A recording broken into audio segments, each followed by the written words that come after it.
جب قرآن مجید میں ہے کہ یہود و نصارہ کبھی تمہارے دوست نہیں ہو سکتے، تو ہم کیوں یہ بھول جاتے ہیں اور ان کو دوست بنانے کی کوشش میں لگ جاتے ہیں؟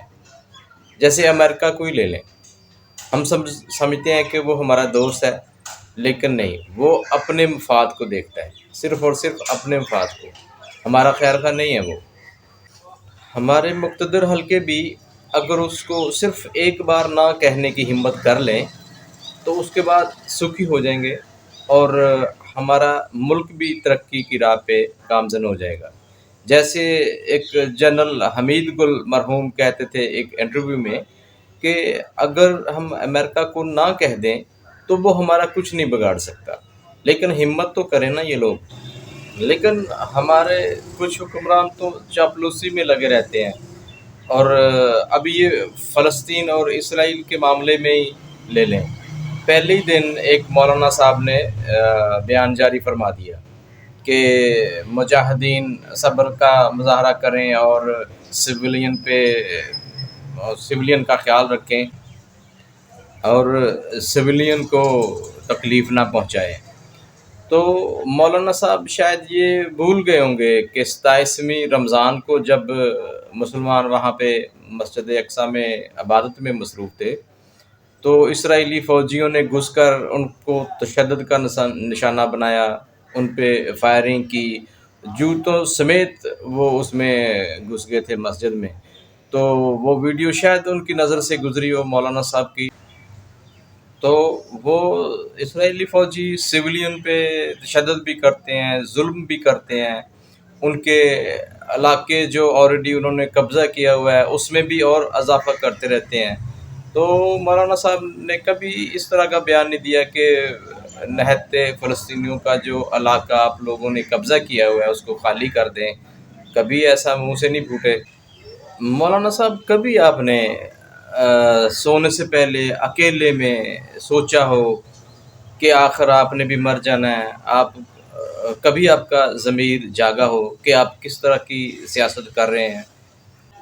آپ نے صرف اور صرف وہاں سے ایک وفاداری کا سرٹیفکیٹ لینے کے لیے یہ بیان دیا ہے کہ شاید میرا یہ بیان ان فیوچر کبھی میرے کسی کام آ جائے کہ ہم آپ کے وفادار ہیں، ورنہ آپ کے بیان کی نہ کوئی اہمیت ہے، نہ یہ مجاہدین تک پہنچے گا، نہ یہ اسرائیل والوں کے تک پہنچے گا۔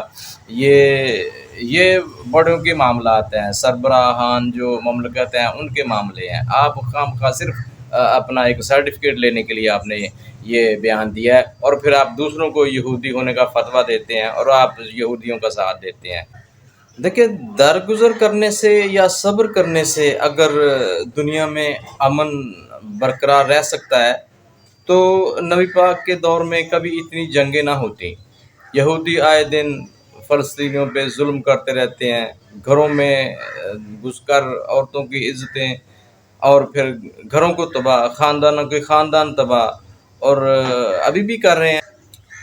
یہودی پہلے جرمنی میں رہتے تھے، جرمن فوج کے سپہ سالار جس کا نام ہٹلر تھا، آپ نے سنا ہوگا، اس نے چند ماہ میں 50 لاکھ سے زیادہ یہودیوں کو موت کے گھاٹ اتار دیا۔ ہٹلر کا کہنا تھا کہ یہ یہودی قوم غدار بھی ہے اور مکار بھی ہے۔ پہلے جنگ عظیم میں جرمن لوگوں کو شکست ہوئی تھی، اور وہ اس کا خیال تھا کہ اس کے ذمہ دار یہودی ہیں، کیونکہ یہ جرمن میں رہتے ہوئے انہوں نے دشمنوں کا ساتھ دیا اور اس وجہ سے ان کو شکست ہوئی، اس لیے وہ ان سے بہت نفرت کرتا تھا۔ وہ پھر اب یہ بات تو طے ہے کہ یہ قوم مکار تو ہے۔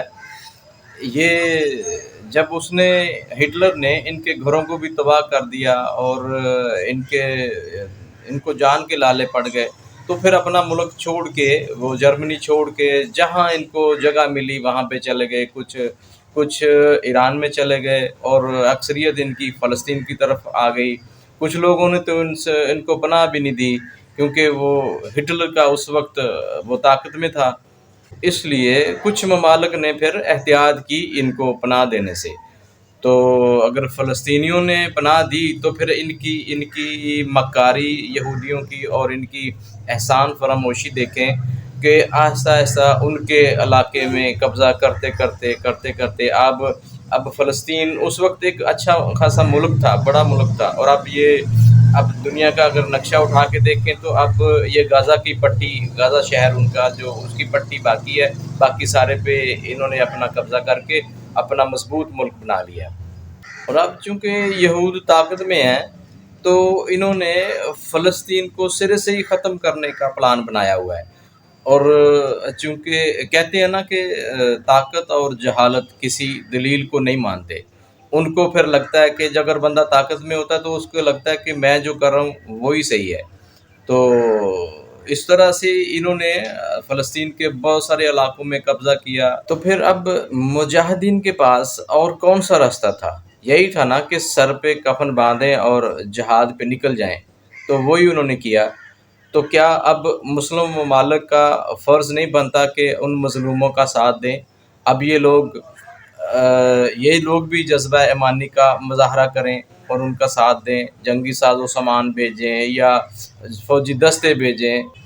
ادھر امریکہ ان کا ہر طرح سے ساتھ دے رہا ہے، تو پھر یہ دو بڑی طاقتوں، مطلب جنگی ساز و سامان کے حساب سے دو بڑی طاقتوں کے سامنے یہ بیچارے کب تک رک پائیں گے اگر یہ ہمارے مسلمان حکمران بس بیان بازی تک رہے یا سوچتے ہی رہے۔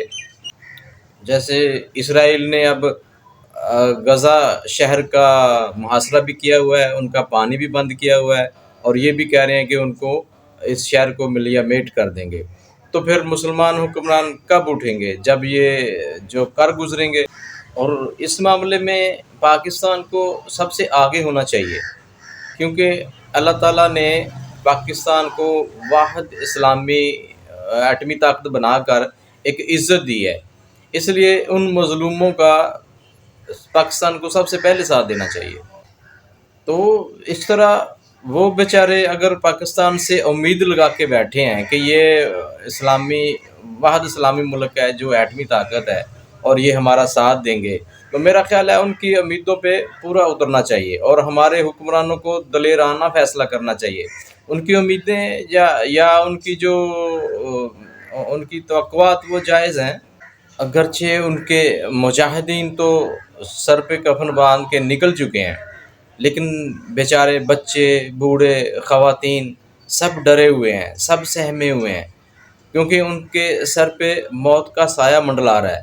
اگر اس صورتحال کو کوئی بھی بندہ آپ اپنے اوپر یہ رکھ کے سوچیں تو ان کی کیفیت کا آپ کو بخوبی اندازہ ہوگا، آپ کے رونگٹے کھڑے ہو جائیں گے کہ آپ کو رات بھی نیند نہیں آئے گی کہ اب بھی بمباری شروع ہوئی، اب بھی ہوئی۔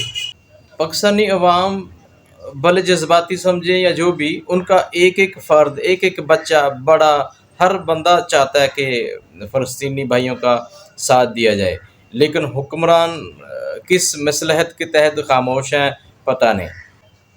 اللہ تعالیٰ فلسطینی بھائیوں کو ہمت دے اور فتح دے۔ ہم عام عوام تو دعا ہی کر سکتے ہیں۔ اللہ حافظ۔